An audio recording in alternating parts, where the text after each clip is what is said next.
When I found my son sleeping in his car, I asked, "Where's the house I bought you?"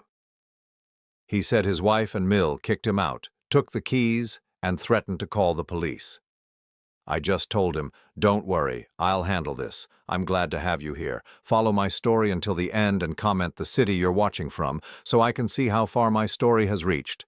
At 62 years old, I thought I had seen everything life could throw at me. I was wrong. It was a Tuesday evening in late August when I spotted the familiar blue Honda Civic parked under a flickering streetlight in the Walmart parking lot. Something about it caught my eye as I drove past, heading home from my weekly grocery run. The car looked abandoned, windows slightly fogged, sitting alone in the far corner where most people wouldn't bother to park. I almost drove on, almost.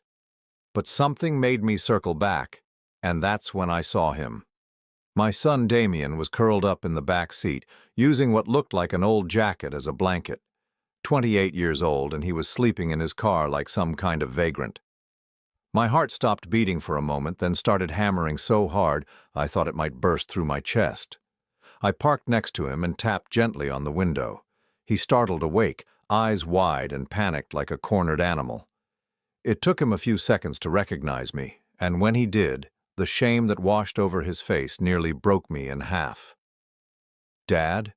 His voice was muffled through the glass, thick with sleep and something else, something that sounded like defeat. He unlocked the door and slowly climbed out, stretching his cramped limbs. He looked terrible. Thinner than I remembered, with dark circles under his eyes and stubble covering his usually clean-shaven face. His clothes were wrinkled, like he'd been wearing them for days. "What are you doing here, son?" I tried to keep my voice steady, but I could hear it shaking. Damien wouldn't meet my eyes. He stared at the cracked asphalt, hands shoved deep in his pockets. I didn't have anywhere else to go. The words hit me like a physical blow. "What do you mean?" "What about the house? The house I bought for you and Christine." That's when he looked up, and I saw something in his eyes that scared me more than anything else. It wasn't just sadness or embarrassment, it was fear. "She took it," he said quietly. "Christine and her mother. They changed the locks 3 days ago." I felt my mouth go dry. "They what?" "They said I don't deserve it anymore, said I'm a burden and that Christine needs to think about her future." His voice cracked slightly. "They told me if I tried to come back, they'd call the police and say I was threatening them." The parking lot around us felt like it was spinning. I gripped the door handle of my truck to steady myself. "Are you telling me that your wife and her mother kicked you out of the house I bought for you? The house that's in my name?" Damien's shoulders sagged even further. "I know it sounds crazy, Dad, but Eleanor, Christine's mom, she has all these legal documents. She showed them to me. Said Christine is the rightful owner now because we're married and I signed some papers." He pulled out a crumpled bottle of pills from his jacket pocket, shaking 2 into his palm. "She said my anxiety makes me confused about things like ownership and responsibility." I watched him swallow the pills dry, and something cold settled in my stomach. "What are those?" "Anxiety medication. Dr. Peterson prescribed them.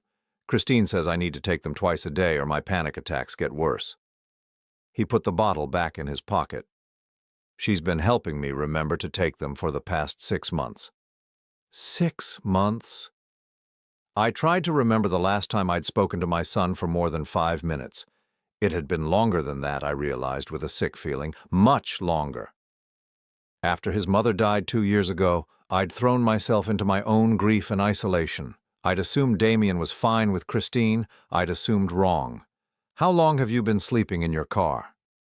3 days. He leaned against the Honda, exhaustion written in every line of his body. "I tried calling you, but Christine said you were probably busy and wouldn't want to be bothered with our problems. She said I needed to figure things out on my own like a real man." My hands clenched into fists. "She said what?" "It's okay, Dad. She's probably right. I have been pretty useless lately. I can't seem to focus at work, I keep forgetting things, and I get overwhelmed really easily. Maybe I don't deserve the house." Listening to my son talk about himself like that was like watching someone slowly bleed to death. This wasn't the Damien I'd raised. My son had been confident, capable, funny. He'd had dreams and ambitions. The man standing in front of me seemed like a shadow of that person. "Son, listen to me very carefully," I said, stepping closer. "You deserve better than sleeping in a parking lot. That house isn't Christine's house. I bought it with my own money, $85,000 cash, and I put it in my name with the understanding that you and your wife would live there. No one has the right to kick you out of it." For the first time since I'd found him, something flickered in Damien's eyes. Hope, maybe, or just desperation. "But the papers Eleanor showed me—" "I don't care what papers she showed you. I want you to come home with me tonight. We're going to figure this out." Damien hesitated, glancing back at his car like it was some kind of refuge. "Christine said if I involved you, it would just prove I can't handle my own problems. She said you'd be disappointed in me for being so weak." The manipulation was so obvious, so cruel, that I had to bite my tongue to keep from saying something I'd regret. Instead, I put my hand on my son's shoulder. "The only thing that would disappoint me is if you spent another night sleeping in this parking lot when I have a perfectly good guest room at home." He looked up at me then, really looked at me, and I saw the little boy who used to run to me when he scraped his knee or had a bad dream. "Are you sure?" "I'm sure. And tomorrow we're going to go have a conversation with your wife." Something shifted in Damien's expression, a flicker of worry that made my stomach tighten. "Dad, you can't just show up there. Christine doesn't like unexpected visitors, and Eleanor gets really upset when people don't follow proper procedures. They have rules about—" "Rules?" I interrupted. "What kind of rules?"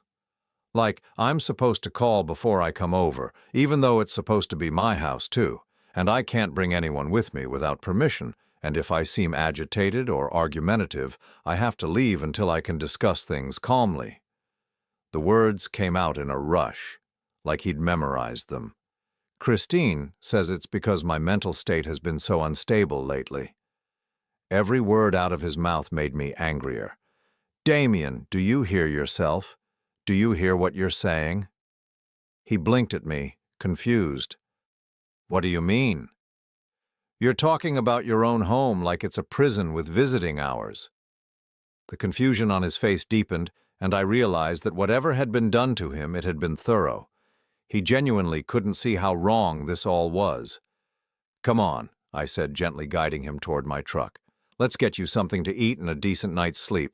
Tomorrow we'll deal with Christine and her mother." As we drove to my house, Damien stared out the window in silence. I kept glancing at him, trying to reconcile this broken version of my son with the young man I thought I knew. When had he gotten so thin? When had his shoulders started curving inward, like he was trying to make himself smaller? When had he started talking about himself like he was fundamentally flawed? "Dad?" His voice was so quiet I almost didn't hear it. "Yeah, son? What if Christine's right? What if I really am too messed up to deserve the house?" I pulled into my driveway and turned off the engine, then turned to face him fully. "Damien, I need you to listen to me. There is nothing wrong with you that justifies being thrown out of your own home. Nothing. Do you understand me?" He nodded, but I could see he didn't really believe it. The damage ran deeper than I'd imagined. As we walked into my house, I made a silent promise to myself and to my son. Whatever had been done to him, whatever lies he'd been told, whatever manipulation had reduced him to sleeping in parking lots and doubting his own worth, I was going to fix it. But first I had to understand exactly what I was dealing with, and that meant paying a visit to Christine and her mother, whether they liked unexpected visitors or not. The next morning I watched Damien pick at his breakfast like a bird afraid the food might be poisoned.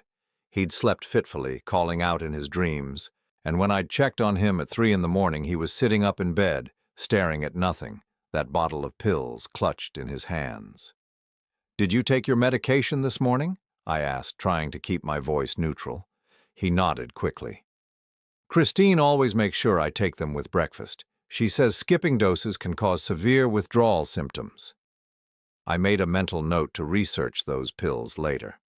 "Are you ready to go to the house?" The color drained from his face. "Maybe we should call first, let them know we're coming. Christine really doesn't like—" No. I set down my coffee cup with more force than necessary. We're not calling. This is our house, and we're going to walk through the front door like we own the place, because we do. The drive to 1247 Maple Street took only 15 minutes, but it felt like hours. Damien grew more agitated with each passing block, fidgeting with his seatbelt and checking his phone repeatedly. "She's not answering my texts," he said, voice tight with anxiety. "Maybe they're not home. Maybe we should come back later." But as we pulled into the driveway, I could see Christine's silver Lexus parked in the garage. A car I'd never seen before was parked on the street in front of the house, a black BMW with tinted windows. Someone else was here. The house looked different somehow. The small garden my late wife had helped Damien plant had been ripped up and replaced with decorative gravel. The welcome mat we'd bought them as a housewarming gift was gone, replaced with one that read, "By invitation only," in elegant script. Before I could knock, the door swung open. Christine stood there, perfectly dressed in a cream-colored sweater and pearls, her blonde hair pulled back in an immaculate bun. She looked like she was posing for a magazine photo, except for the cold expression in her green eyes. "Randall," she said, not moving from the doorway. "What a surprise." "Hello, Christine, I think we need to talk." She glanced at Damien, who had shrunk back behind me like a scolded child. "Damien, sweetie, you look terrible. Have you been taking your medication?" "Yes," he mumbled. "Twice yesterday and once this morning." "Good boy." The condescension in her voice made my teeth clench. She turned back to me. "I suppose Damien told you some confused version of what happened. His anxiety has been making him very paranoid lately. He told me you kicked him out of his own house and changed the locks." Christine's laugh was light and musical, completely at odds with the situation. "Oh, Randall, that's not what happened at all. Damien left on his own because he was having an episode.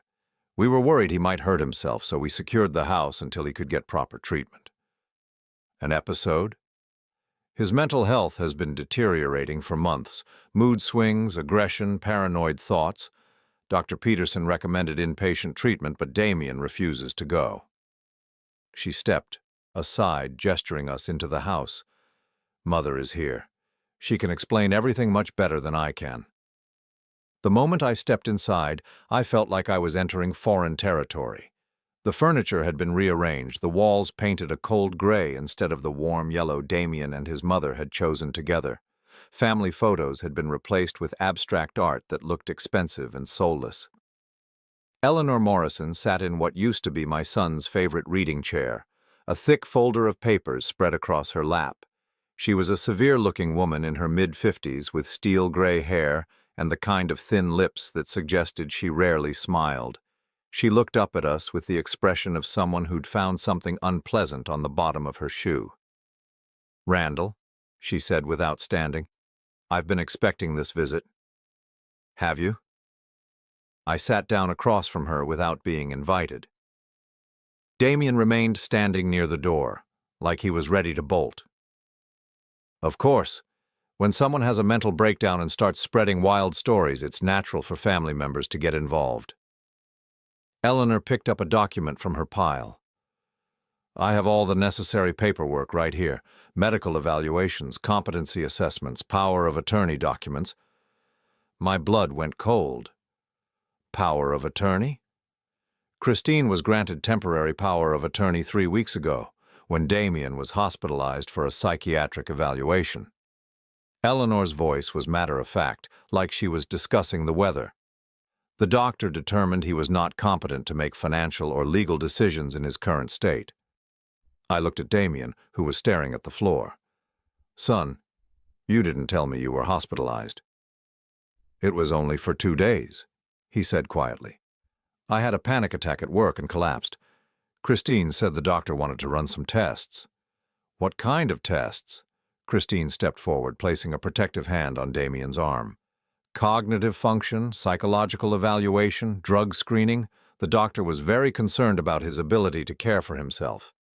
Something about the way she said it, the slight emphasis on drug screening, made my suspicious spike. And what did these tests show? Eleanor handed me a thick medical report. Severe anxiety disorder, depression, possible early-onset dementia, and substance abuse issues. I flipped through the pages, my hands shaking with anger. The letterhead was legitimate, but something felt wrong about the whole thing. This says, he tested positive for multiple controlled substances. That's impossible, I said, looking at Damien. You don't use drugs. Damien looked confused, lost. I don't understand it either. Dr. Peterson said maybe someone was putting things in my food or drinks without me knowing. He said it happens sometimes with people who have memory problems. The implication hit me like a physical blow. Someone had been drugging my son, and these women were using it as evidence that he was mentally incompetent. Based on these medical findings, Eleanor continued, Christine has been granted authority to make decisions regarding Damien's living situation, finances, and medical care. Moving him out of this house was a necessary safety measure.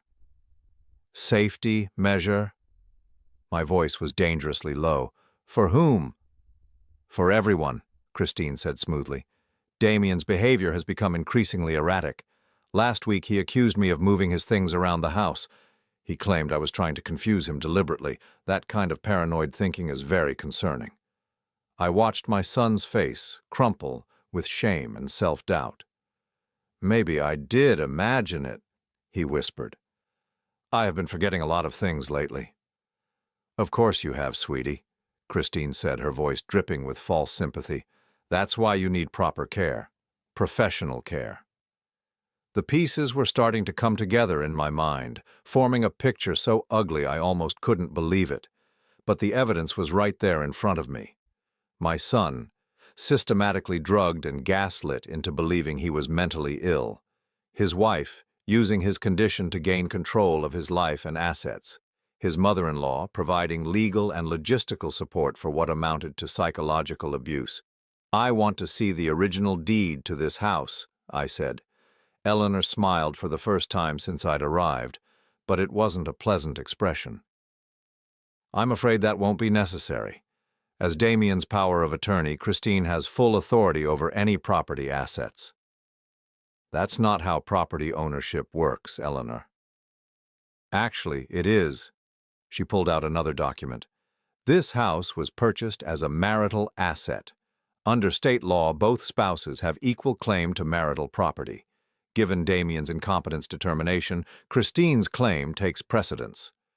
I could see Damien wilting with every word, believing these lies about his own inadequacy. The systematic destruction of his self-worth was so thorough, so cruel, that I wanted to grab both these women and shake them until they admitted what they were doing. Instead, I stood up slowly, my decision made. I think I've heard enough. Good, Christine said, relief evident in her voice. I'm glad you understand that this is what's best for Damien. We've looked into some excellent facilities where he can get the help he needs. Oh, I understand perfectly. I turned to my son. Damien, we're leaving, now. But Dad, maybe they're right. Maybe I do need... No. I put my hand on his shoulder, feeling how thin he'd gotten through his shirt. You don't need anything these people are offering. Eleanor stood up, her expression hardening. Mr. Patterson, if you try to remove Damien from our care against medical advice, we'll have no choice but to involve law enforcement. Christine has legal authority here. Does she? I pulled out my phone and speed-dialed a number I knew by heart. Let me just check on that. Who are you calling? Christine's composure was starting to crack. My lawyer. I held her gaze as the phone rang. Because I'm pretty sure that power of attorney documents based on fraudulent medical reports aren't worth the paper they're printed on. The color drained from both women's faces. Eleanor quickly started shuffling her papers together while Christine moved to block Damien from leaving. You can't prove anything, Christine said, but her voice had lost its confident tone. Can I? I smiled, but it wasn't a nice smile. We'll see about that. As my lawyer's voice came through the phone, I watched Christine and Eleanor exchange a look that confirmed everything I suspected. They'd been caught, and they knew it. But I also knew this was just the beginning. Whatever these two had done to my son, whatever web of lies and manipulation they'd spun, it was going to take more than one confrontation to unravel it all. The real fight was just starting. My lawyer's voice was crisp and professional through the phone speaker. "Randall, I need you to listen carefully. Don't sign anything, don't agree to anything, and get out of that house immediately. Bring Damien with you." I could see Christine and Eleanor whispering urgently in the corner while Damien stood frozen in the middle of the living room, looking like he might collapse from anxiety at any moment. "We're leaving now," I told my lawyer, then hung up and turned to my son. "Come on, Damien, we're going." "But what about my things?" he asked, glancing around the house that should have been his sanctuary. "My clothes, my books, We'll deal with that later." I took his arm gently but firmly. "Right now, we need to go." Christine stepped forward, her mask of concerned wife slipping completely. "You can't just take him, Randall. I have legal documents that prove—" "Your documents are worth nothing if they're based on fraud," I said, not bothering to keep the anger out of my voice anymore. "And I'm starting to think that's exactly what they are." Eleanor's face had gone pale, but she rallied quickly. "You're making a serious mistake, Mr. Patterson. Interfering with medical treatment orders could result in criminal charges." "Then I guess we'll let the courts sort it out." As we walked toward the door, Damien suddenly stopped and turned back. "Christine, I'm sorry. I don't want to cause problems. Maybe if I just—" "No," I said firmly. "You have nothing to apologize for." But watching my son try to placate the woman who had been systematically destroying him broke something inside my chest. The damage went so much deeper than I'd realized. The drive to my lawyer's office was tense and quiet. Damien kept checking his phone, growing more agitated with each passing mile. "She's not answering my calls," he said for the third time. "She always answers my calls. What if something's wrong? What if she needs me?" I glanced at him in disbelief. "Son, she kicked you out of your house and had you sleeping in a parking lot. Why are you worried about her needing you?" "Because that's what married people do," he said, his voice taking on that rehearsed quality I was beginning to recognize.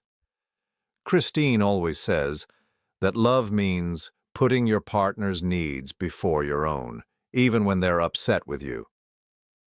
The more he talked, the clearer the picture became.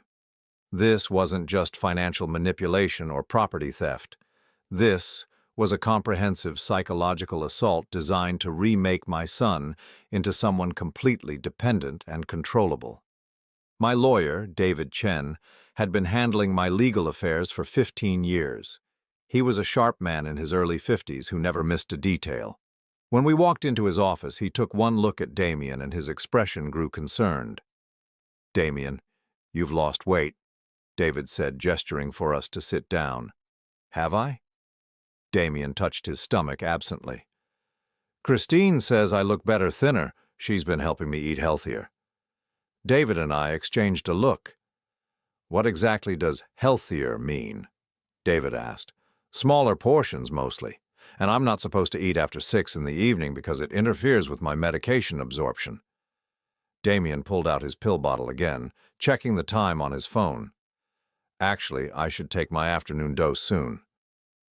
"What medication is that?" David asked. Damien handed over the bottle.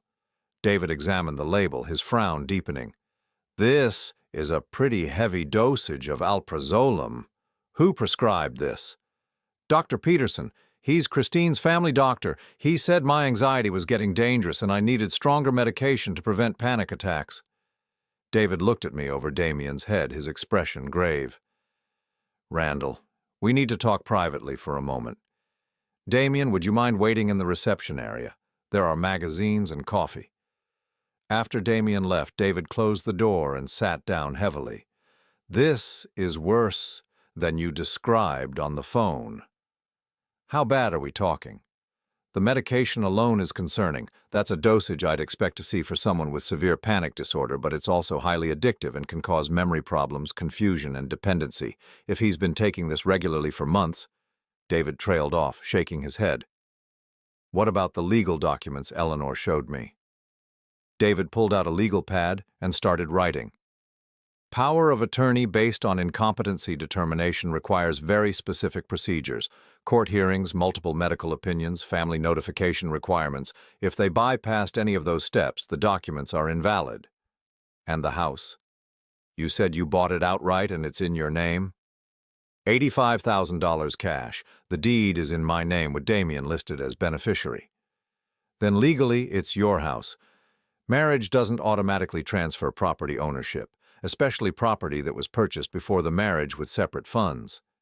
David looked up from his notes. But Randall, I'm more concerned about your son right now than the property. What you're describing sounds like systematic abuse. The word hung in the air between us like a physical presence. Abuse. I'd been thinking manipulation, control, even theft. But abuse was what this really was. What do we do? First, we get Damien to a real doctor, independent medical evaluation, blood tests to see what's actually in his system. Second, we gather documentation, bank records, medical records, anything that shows a pattern of control or deception. David leaned forward. Third, you need to prepare for this to get ugly. If Christine and her mother are willing to go this far, they're not going to give up easily. Over the next 3 days, the true scope of the deception began to reveal itself. David had called in favors with a doctor friend who agreed to see Damien immediately. Dr. Sarah Williams was a psychiatrist who specialized in medication management and psychological trauma. After a 2-hour evaluation, she asked to speak with me privately while Damien waited outside. Mr. Patterson, I'm going to be direct with you, Dr. Williams said, her expression serious. Your son has been significantly over-medicated for months, possibly longer. The dosage of alprazolam he's been taking would sedate most people to the point of barely functioning. Is that why he seems so confused and exhausted all the time? Partly, but there's more. She pulled out a folder of test results. The blood work shows traces of other substances that aren't in his prescribed medication.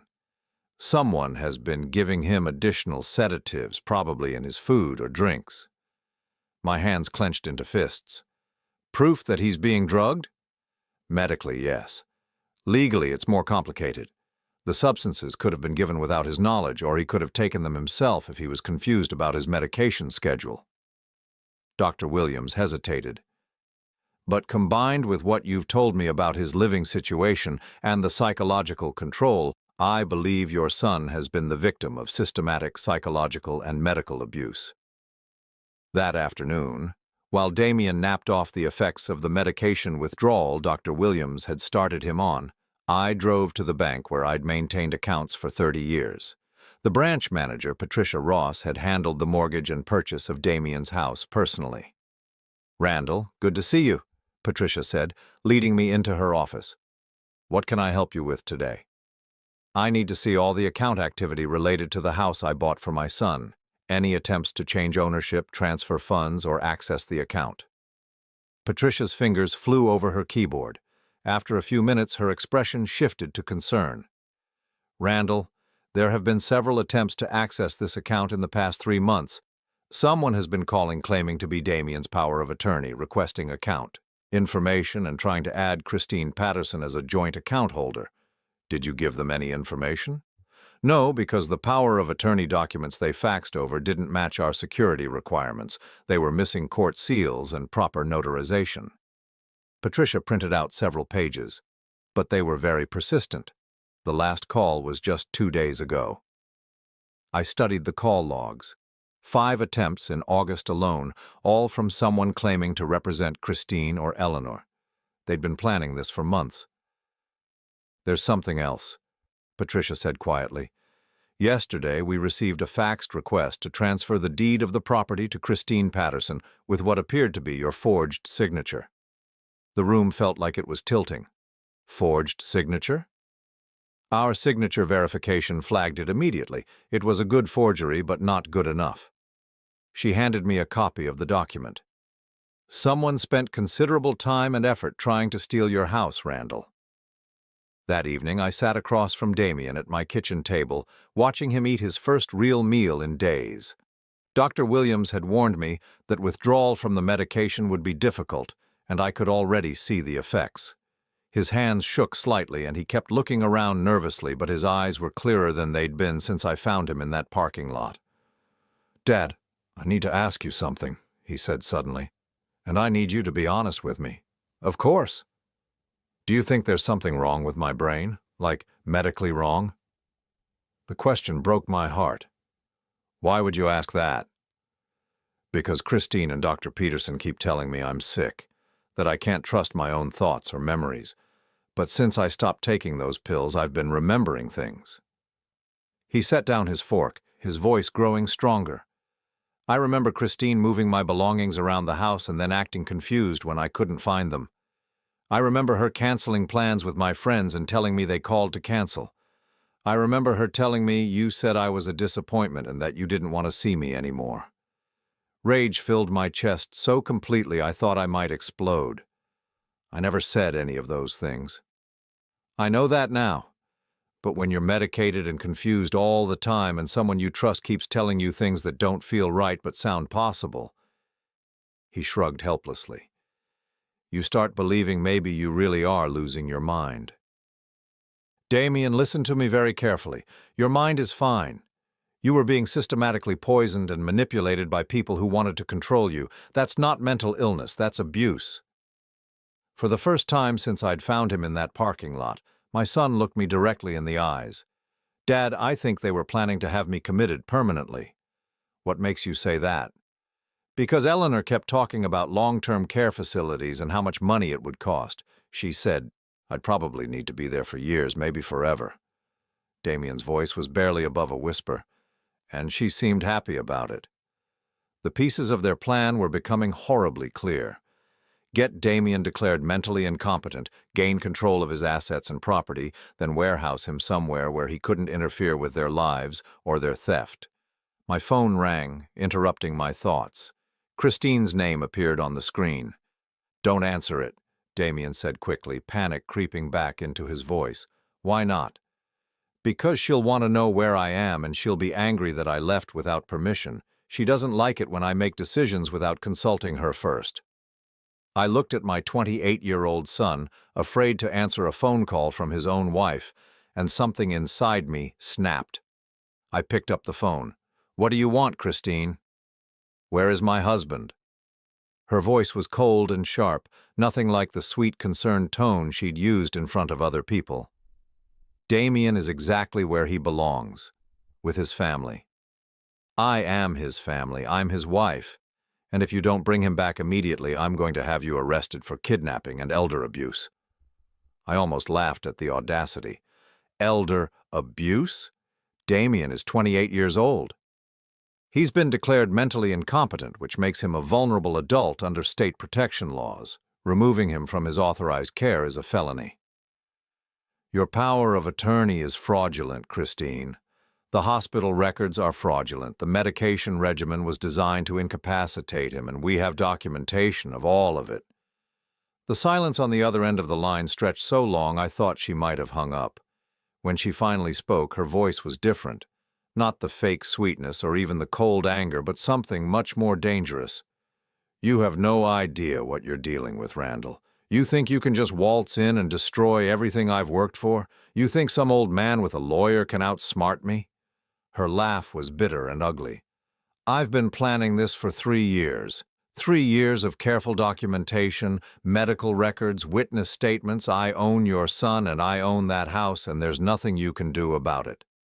The mask was completely off now, and what I saw underneath was terrifying. "We'll see about that," I said and hung up. Damien was staring at me with wide eyes. "She's really angry, isn't she?" "Yes, she is, because she's been caught." But as I looked at my son, still trembling slightly from medication withdrawal, still afraid of his own wife, I realized that proving Christine's guilt was only the first step. The real battle would be helping Damien recover from what she'd done to him and protecting him from whatever desperate measures she might take now that her plan was falling apart. And based on that phone call, I had a feeling Christine wasn't finished with us yet. The restraining order arrived by courier the next morning while Damien was taking his first shower in a week without someone timing him. I stood in my kitchen, reading the official court document that painted me as a dangerous predator who had kidnapped a vulnerable adult from his loving caregivers. According to Christine's sworn statement, I had forcibly removed Damien from proper medical supervision, threatened his legal guardians with violence, and was currently preventing him from receiving life-saving psychiatric treatment. The order gave me 24 hours to return Damien to Christine's custody or face immediate arrest. "It's very well done," David said over the phone after I read him the document. "Professionally prepared, filed in the right jurisdiction, all the proper legal language. If I didn't know better, I'd say she had experienced legal help." "What do you mean, experienced?" "This isn't something you throw together overnight, Randall. Someone with knowledge of elder law and psychiatric commitment procedures helped her create this paperwork. Someone who knows exactly how to manipulate the system." I thought about Eleanor's thick folder of documents, her confident manner when discussing power of attorney laws. The mother-in-law, she must have legal experience. That would make sense. "Look, we can fight this, but it's going to take time, and until we get a hearing, you're technically in violation of a court order." Damien appeared in the kitchen doorway, looking more alert than I'd seen him in days, but still fragile. His color was better and the constant tremor in his hands had mostly stopped, but there were still dark circles under his eyes. "What's wrong?" he asked, noticing my expression. "Is it Christine?" I folded the restraining order and put it in my pocket. No point in frightening him more than necessary. Just some legal paperwork. Nothing we can't handle. But Damien wasn't fooled. "She's trying to make me come back, isn't she?" "Yes." He sank into a kitchen chair, suddenly looking much older than his 28 years. "Maybe I should just go back, avoid all the trouble." "Absolutely not." "But Dad, you don't understand what she's capable of when she's angry. The last time I upset her, she—" He trailed off, staring at the table. "She what?" "She called Dr. Peterson and told him I was having violent fantasies. He increased my medication and recommended I be hospitalized for observation." Damien's voice was barely audible. "I spent 5 days in a psychiatric ward because I asked her why she'd thrown away my mother's recipe book. The casual cruelty of it took my breath away." "She had you committed for asking about your mother's recipes?" "She said I was becoming obsessive about dead people and that it was unhealthy for my recovery." He looked up at me, eyes full of shame. "The doctors there said I had signs of early dementia, that I was creating false memories about my mother because I couldn't accept her death. I had to grip the edge of the counter to keep from putting my fist through the wall. Damien, your memories of your mother are not false. She did have a recipe book. She left it to you specifically in her will." "Really?" "Really. It's in the storage unit with the rest of her things. We'll go get it this afternoon." For a moment, my son looked like the child who used to help his mother bake cookies every Sunday, eager and hopeful. Then the expression faded, replaced by that learned helplessness Christine had trained into him. "What if the doctors were right, though? What if I am sick and I just don't realize it?" Before I could answer, my phone rang. An unknown number, but something about the timing made my stomach tighten. I answered warily. "Mr. Patterson, this is Dr. Peterson." The voice was smooth and professional, with just a hint of condescension. "I understand you've removed Damien from his prescribed care regimen." "And you are?" "I'm Damien's psychiatrist. I've been treating him for severe anxiety disorder and early cognitive decline. His wife is very concerned about his current state." I could see Damien tense up at the mention of his name. He knew this voice, and it scared him. "Dr. Peterson, I've had my son evaluated by an independent psychiatrist. Your diagnosis appears to be inaccurate." "I'm sure you believe that, Mr. Patterson, but family members often have difficulty accepting a loved one's mental health decline. Denial is very common in these situations." His tone was patronizing, like he was explaining something to a slow child. "Damien requires specialized care that you simply aren't qualified to provide. What I think Damien requires is to be free from people who drug him without his knowledge." The silence on the other end was telling. When Dr. Peterson spoke again, his voice was slightly less confident. I'm not sure what you're implying, but I've always followed proper medical protocols with Damien's treatment. Protocols that included prescribing massive doses of alprazolam for anxiety that conveniently disappeared the moment he stopped taking your pills. Withdrawal symptoms can temporarily mask underlying conditions. This apparent improvement is likely temporary and potentially dangerous. Dr. Peterson's voice was getting sharper. If Damien continues without proper medication, he could have a complete psychological break. He could become violent. I looked at my son, who was sitting quietly at my kitchen table eating cereal and looking more peaceful than he had in months. He seems pretty stable to me. Mr. Patterson, I have a legal and ethical obligation to ensure Damien's safety. If you continue to prevent him from receiving proper treatment, I'll have no choice but to involve adult protective services. You do that, doctor, and while you're at it, maybe you can explain to them why your patient was found sleeping in a parking lot while under your care. I hung up before he could respond, but I knew this wasn't over. The web of people involved in manipulating Damien was bigger than just Christine and Eleanor. Was that really Dr. Peterson? Damien asked, his voice small. Yes. He sounded angry. Damien pushed his cereal around in the bowl nervously. He doesn't like it when I miss appointments or don't follow his instructions exactly. What happens when you don't follow his instructions? He adjusts my medication, makes me come in for more frequent visits. Sometimes he recommends additional testing or hospitalization if he thinks I'm becoming unstable. Damien set down his spoon. Dad, what if he's right? What if I really do need all those pills and I'm just too sick to realize it? It was heartbreaking, watching my son doubt his own reality because of months of systematic gaslighting. Damien, do you feel sick right now, this moment without the pills? He considered this carefully. No, I feel clearer, like fog lifting. But Christine always said the medication would make me feel worse before it made me feel better. For how long? She said it could take years to find the right combination, that I needed to be patient and trust the process. Years. They had planned to keep him medicated and compliant for years while they stripped away everything he owned and turned him into a permanent dependent. My phone rang again. This time it was David. Randall, we have a problem. I just got a call from the court. Christine has filed an emergency petition for psychiatric commitment. She's claiming Damien is in immediate danger and needs to be involuntarily hospitalized. My blood turned to ice. Can she do that? If she can convince a judge that he's mentally ill and dangerous to himself or others, yes. The hearing is set for tomorrow morning at 9 a.m. Tomorrow? That fast? Emergency psychiatric commitments get expedited hearings, and she's got Dr. Peterson backing her up with medical testimony about Damien's deteriorating condition and history of hospitalization. I looked at my son, who was listening to my side of the conversation with growing alarm.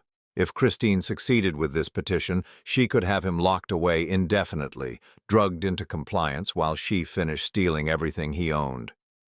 What do we need to do? We need our own medical expert. Dr. Williams agreed to testify about Damien's current condition and the medication issues, but we're fighting an uphill battle. Christine has months of documented mental health history to point to. After I hung up, Damien was staring at me with wide, frightened eyes. She's trying to have me committed, isn't she? There was no point in lying. Yes. And she can do that? Even though I don't want to go? She can try, but we're going to fight it. Damien was quiet for a long moment, processing this information. When he finally spoke, his voice was stronger than I'd heard it in days.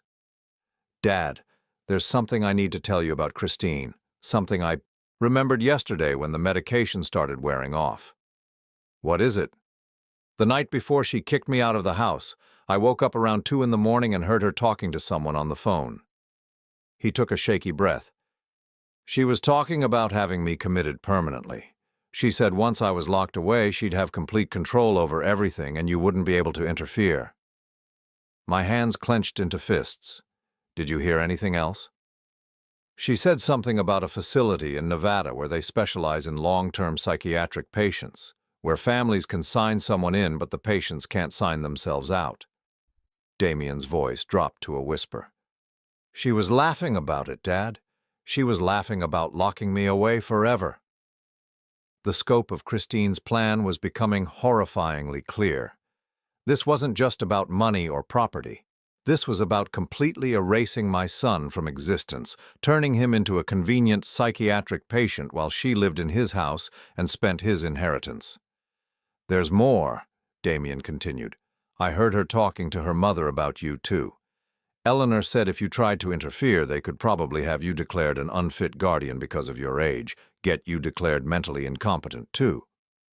So that was their backup plan. If they couldn't get rid of me through legal intimidation, they'd use the same psychiatric manipulation tactics they'd used on Damien.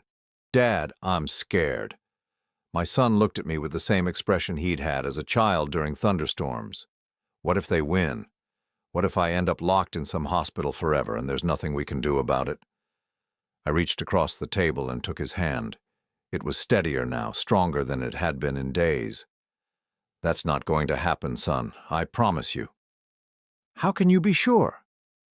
Because looking at my son now, seeing him clear-headed and alert for the first time in months, I realized something Christine and her accomplices had overlooked. They'd spent so much time and energy breaking Damien down that they'd forgotten what he was capable of when he wasn't drugged into submission. My son wasn't just a victim. He was a witness. And tomorrow morning he was going to tell a judge exactly what had been done to him. Because we're going to tell the truth, Damien, all of it. For the first time since I'd found him in that parking lot, my son smiled. Really smiled, not the nervous, medicated grimace I'd gotten used to seeing. You know what, Dad? I think I'm ready to fight back. But as I watched him square his shoulders with determination I hadn't seen in years, I couldn't shake the feeling that Christine had one more card to play. And people desperate enough to drug someone for months and fake psychiatric evaluations weren't likely to give up just because they'd been caught. The real battle was about to begin, and I had no idea how far they were willing to go to win it. The courthouse, at 8:30, the morning was already bustling with activity, but I felt like we were walking into a battlefield. Damien stayed close beside me, his newly clear eyes taking in everything with an alertness I hadn't seen in months. He'd insisted on wearing his best suit, the one he'd bought for job interviews before Christine convinced him he was too sick to work. You ready for this? I asked as we climbed the stone steps. More ready than I've been for anything in a long time, he said, and I was surprised by the strength in his voice. David met us in the hallway outside the courtroom, looking grim. I won't lie to you, this is going to be tough. Christine's legal team is very well prepared. Legal team? 3 attorneys. Corporate-level representation. Someone is spending serious money on this case. David lowered his voice. And they've filed additional motions this morning. They're trying to get you declared an unfit guardian based on your age and claiming you're suffering from early dementia yourself. The audacity took my breath away. Based on what evidence? Apparently, your decision to remove Damien from proper medical care demonstrates impaired judgment and possible cognitive decline. David's expression was disgusted. It's a stretch, but if they can convince the judge you're not competent to make decisions for Damien, then Christine gets everything by default. I felt the pieces of their backup plan falling into place. This was always part of their strategy. We entered the courtroom, and I immediately spotted Christine sitting at the plaintiff's table with her legal team. She was dressed in a conservative black suit, her hair pulled back severely, playing the role of concerned wife perfectly. Eleanor sat behind her in the gallery, wearing an expression of righteous concern. What surprised me was the third person at their table, a tall man in an expensive suit who looked more like a corporate lawyer than someone who handled psychiatric commitment cases. Who's the third attorney? I whispered to David. He checked his notes. Richard Blackwell, senior partner at Morrison, Blackwell and Associates. Morrison? I looked back at Eleanor, who was watching us with cold satisfaction. Any relation to Eleanor Morrison? Her ex-husband. She kept the name after the divorce. David's eyes widened as the implication hit him. This isn't just personal, Randall. This is a family business. The judge, Honorable Patricia Wells, was a stern-looking woman in her 60s, with silver hair and sharp eyes. She'd clearly reviewed the case files thoroughly before entering the courtroom. "This is an emergency hearing regarding the psychiatric commitment of Mr. Damian Patterson," she announced. "I've reviewed the petitions and supporting documentation. Ms. Patterson, you may present your case." Christine's lead attorney, a polished woman named Sarah Hendricks, stood up with theatrical concern. "Your Honor, this is a heartbreaking case of a loving family trying to protect a severely mentally ill young man from his own deteriorating condition and from family members who refuse to accept the reality of his diagnosis." She launched into a carefully crafted narrative, painting Damian as increasingly unstable, violent, and delusional. She presented Dr. Peterson's medical records, the forged psychiatric evaluations, and testimony from neighbors claiming they'd heard disturbing behavior from the house. "Mr. Patterson's father has removed him from all medical supervision, despite clear evidence that the patient requires intensive psychiatric care," Hendricks continued. "This represents a clear and present danger to Mr. Patterson's well-being and to the safety of others."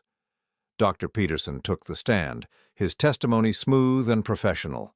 He described Damian's alleged deterioration, his violent tendencies, and his need for long-term institutional care. Everything was presented as medical fact, backed by official-looking documentation.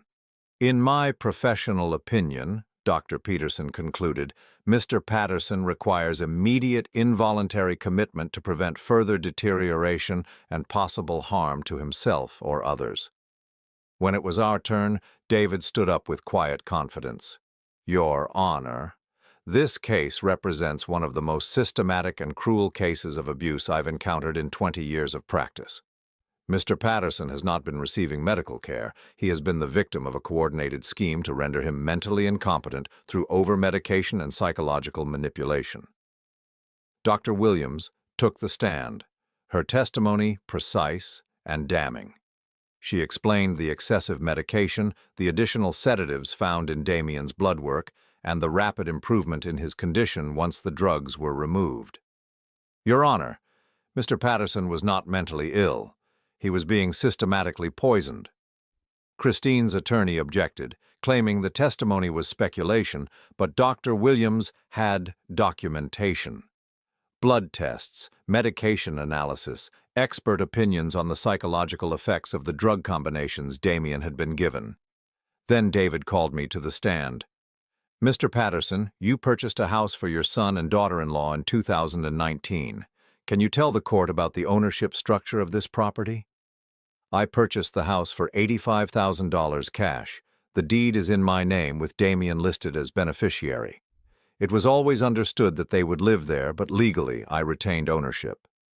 "And what attempts have been made to change this ownership?" I pulled out the bank documents Patricia had given me. Multiple attempts to transfer the deed, add Christine as a joint owner, and access the property accounts, all using forged documentation and fraudulent power of attorney claims. Christine's face had gone pale, but her attorney was quick to object. "Your Honor, property disputes are not relevant to psychiatric commitment proceedings." But Judge Wells was listening intently. "I think they're very relevant, Counselor. Please continue, Mr. Patterson." David handed me another document. "Can you identify this?" "This is the original deed to the house. As you can see, it's never been legally transferred. Christine Patterson has no legal claim to this property." The courtroom was dead silent. Christine was whispering urgently with her attorneys, and Eleanor's face had gone white. "Your Honor," David continued, "this was never about mental health care. This was about financial control. Mrs. Patterson and her associates systematically drugged Mr. Patterson into compliance while attempting to steal his inheritance and property." Judge Wells called for a brief recess, and I could see Christine's legal team in heated discussion. When court resumed, their strategy had completely shifted. "Your Honor," Hendricks said, standing again but with noticeably less confidence, "even if there are property disputes to be resolved, that doesn't change the medical evidence regarding Mr. Patterson's mental state. Actually, it does, David replied, because we have evidence that the medical evaluations themselves were fraudulent. He presented the bank records showing payments from Eleanor Morrison to Dr. Peterson's practice, payments that coincided with each of Damien's psychiatric evaluations. He showed documentation of the forged hospital admission records and evidence that the psychiatric facility Dr. Peterson claimed to have used didn't actually exist. Dr. Peterson has been paid over $15,000 by Mrs. Morrison over the past 8 months to provide false medical documentation supporting this scheme. Dr. Peterson, who had been looking confident throughout his testimony, was now visibly sweating. Christine had slumped in her chair, and Eleanor was staring at the exit like she was calculating how quickly she could leave. But David wasn't finished. Your Honor, we also have testimony from Mr. Patterson himself about the abuse he suffered. Damien stood up, and for the first time in months I saw the man he used to be. Straight shoulders, clear eyes, determined voice. Your Honor, my wife and her mother have been drugging me for nearly a year. They controlled when I ate, when I slept, who I could talk to. They convinced me I was mentally ill and that I couldn't trust my own thoughts or memories. His voice grew stronger with each word. They were planning to have me committed permanently to a facility in Nevada where I would never be able to leave while they took everything my father had provided for me. Judge Wells listened to every word, her expression growing increasingly severe. They made me believe I was worthless, that I was a burden, that I deserved to lose everything because I was too sick to function. Damien looked directly at Christine. But I'm not sick, I was being poisoned. Christine's attorney tried to object, claiming Damien was having a delusional episode, but Judge Wells cut her off. I've heard enough, the judge said sharply. This court finds no evidence that Mr. Patterson requires psychiatric commitment. In fact, the evidence suggests he has been the victim of systematic abuse designed to render him incompetent. She turned to Christine's legal team with obvious disgust. I'm referring this case to the district attorney for investigation of fraud, elder abuse, and conspiracy charges. I'm also issuing an immediate restraining order preventing Mrs. Patterson from contacting Mr. Patterson or attempting to access the property in question. Christine stood up abruptly, her mask finally slipping completely. This is ridiculous. He's my husband. I was trying to help him. Mrs. Patterson, Judge Wells said coldly, you will sit down and remain silent or I will hold you in contempt. But Christine had lost all control. You don't understand. He was worthless before I met him. I made him into something. I deserved that house. I deserved— That's enough. Judge Wells banged her gavel. Mrs. Patterson, you are hereby found in contempt of court. Bailiff, please remove her from my courtroom. As Christine was escorted out, still shouting about her rights and how unfair everyone was being, Eleanor quietly stood up and walked toward the exit. But David was ready for that too. Your Honor, Mrs. Morrison is also named in the fraud investigation. I believe she should be prevented from leaving the jurisdiction. Judge Wells nodded to the bailiff, who moved to intercept Eleanor at the door. For the first time since this nightmare began, Eleanor looked genuinely afraid. The court is also ordering immediate restitution of any funds illegally accessed, and Mr. Patterson Sr. will regain full control of his property effective immediately, Judge Wells concluded. This hearing is adjourned. As we walked out of the courthouse, Damien was quiet for a long moment. Then he turned to me with tears in his eyes. Dad, I'm sorry. I'm so sorry I let them do this to our family. Son, you have nothing to apologize for. You were a victim. But I should have seen it. I should have known. You couldn't have known. They were experts at this. They probably did it before to other people. I put my arm around his shoulders. What matters is that it's over now. But as we walked down the courthouse steps, I realized it wasn't quite over yet. Damien was free, the house was secure, and Christine and Eleanor would face justice for what they'd done. But there was still one more thing that needed to happen. My son needed to remember who he really was, and I needed to help him build a life worth living again. The legal battle was won, but the real work of healing was just beginning. 6 months later, I stood in the kitchen of the house on 1247 Maple Street, watching my son make coffee with steady hands and a clear mind. The transformation was remarkable, but it hadn't happened overnight. The first few weeks after the court hearing had been the hardest. Damien's withdrawal from the medications had caused severe anxiety, sleepless nights, and moments of panic when he couldn't tell what memories were real and what had been planted by months of gaslighting. There were days when he'd call me in tears, convinced that maybe Christine had been right about him after all, but slowly, day by day, he'd gotten stronger.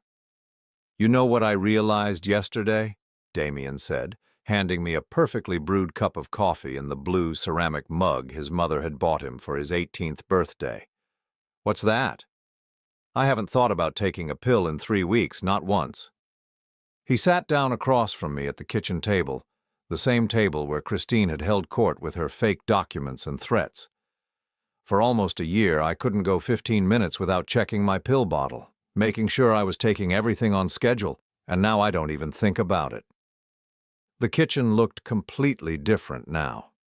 Damien had repainted the walls the warm yellow his mother had originally chosen, brought back the family photos Christine had stored away, and filled the windowsill with herbs he was learning to grow. The house felt alive again. "How's the job search going?" I asked.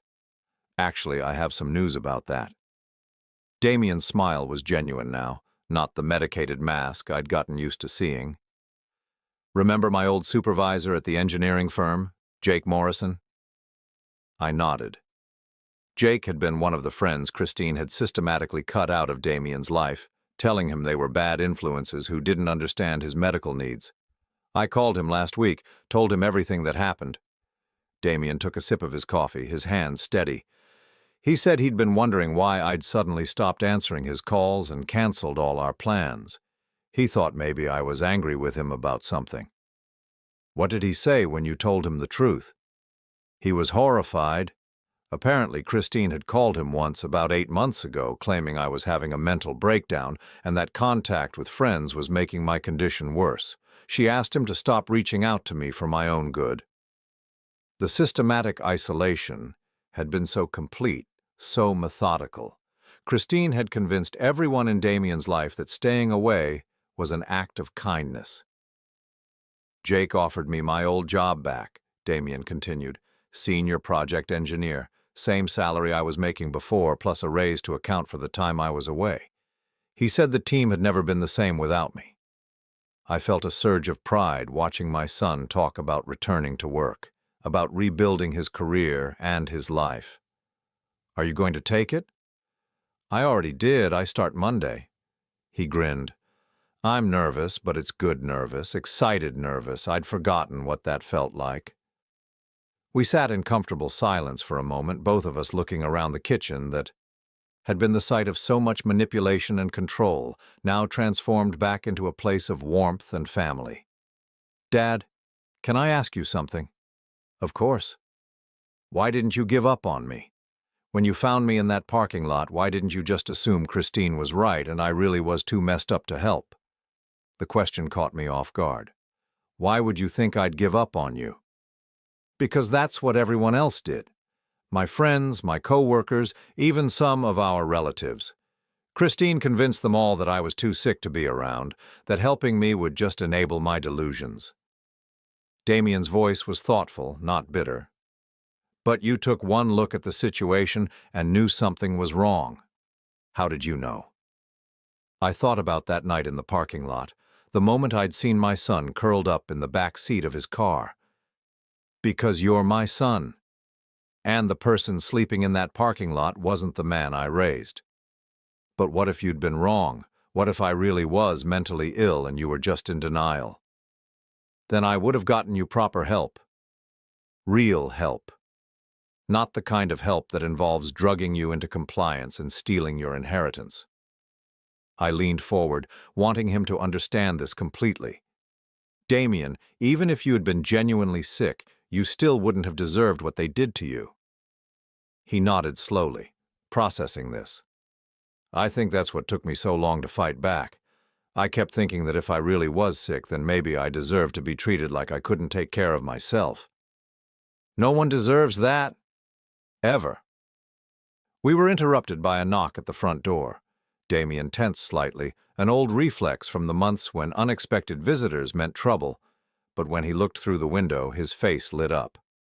"It's Jake," he said, opening the door to reveal a tall, bearded man carrying a six-pack of beer and wearing a huge grin. "Damien, man, it's good to see you looking like yourself again." Jake pulled my son into a bear hug that would have knocked him over 6 months ago, but that he now returned with equal enthusiasm. "Dad, this is Jake Morrison. Jake, this is my father, Randall." Jake shook my hand with a firm grip and direct eye contact. "Mr. Patterson, I can't thank you enough for what you did for Damien. When he told me what was happening to him, what that woman was doing..." He shook his head. "I still can't believe we all fell for it." "She was very convincing," I said. "She was evil," Jake said bluntly. "I've been kicking myself for months for not seeing through it. Damien's one of the smartest, most capable people I know. The idea that he suddenly became incompetent never made sense, but she had all these medical reports and legal documents. She fooled a lot of people," Damien said, "including me." Jake popped open a beer and handed it to Damien, then offered one to me. "Well, she's not fooling anyone anymore. Did you hear what happened to her?" Damien and I exchanged glances. We deliberately avoided following the legal proceedings against Christine and Eleanor, wanting to focus on healing rather than revenge. "What happened?" Damien asked. "Prison. 2 to 5 years for fraud, conspiracy, and elder abuse. Her mother got 3 to 7 years because she was the ringleader." Jake's satisfaction was evident. Turns out they'd done this before, to Eleanor's first husband. Convinced him he was developing Alzheimer's, had him committed, and took control of his assets. He died in the facility 2 years later. I felt sick.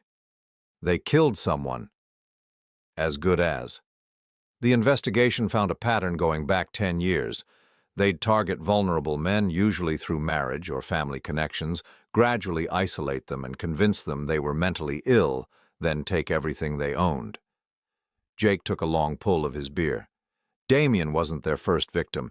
He was just the first one who got away. Damien was quiet, absorbing this information. How many people? At least 4 that they can prove. Maybe more. The FBI is still investigating. Jake clapped Damien on the shoulder. "You saved other people by fighting back, man. They would have kept doing this if you hadn't stopped them." That evening, after Jake left, Damien and I sat on the front porch watching the sunset paint the sky in shades of orange and pink. The neighborhood was quiet, peaceful in a way it had never been when Christine lived here. "I've been thinking about something," Damien said. "About Mom." "What about her?" "Christine always said that Mom wouldn't have wanted me to be weak, that she would have been disappointed in me for not being able to handle my problems." He was quiet for a moment. "But that's not true, is it?" "No, son. That's not true at all. Mom would have seen right through Christine, wouldn't she?" I smiled, remembering my late wife's uncanny ability to read people. "Your mother would have had Christine figured out in about 15 minutes. She wouldn't have let any of this happen." "I miss her," Damien said simply. "Me too." We sat in comfortable silence, both thinking about the woman who had been the heart of our family, whose absence had made us vulnerable to predators like Christine and Eleanor.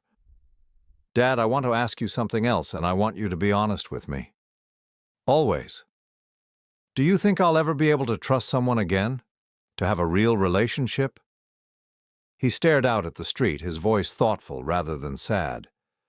"Because I'm not sure I'll ever be able to tell if someone really cares about me or if they're just good at pretending." It was a fair question, and it deserved an honest answer. "I think you'll be more careful now, maybe more cautious, but I don't think that's necessarily a bad thing. You'll just be better at recognizing the difference between someone who wants to control you and someone who wants to support you." "How will I know the difference?"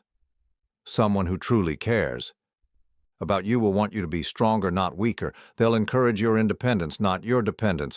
They'll celebrate your successes, not use your struggles against you." I turned to look at him. You'll know because you'll feel more like yourself when you're with them, not less. Damien nodded slowly. That makes sense.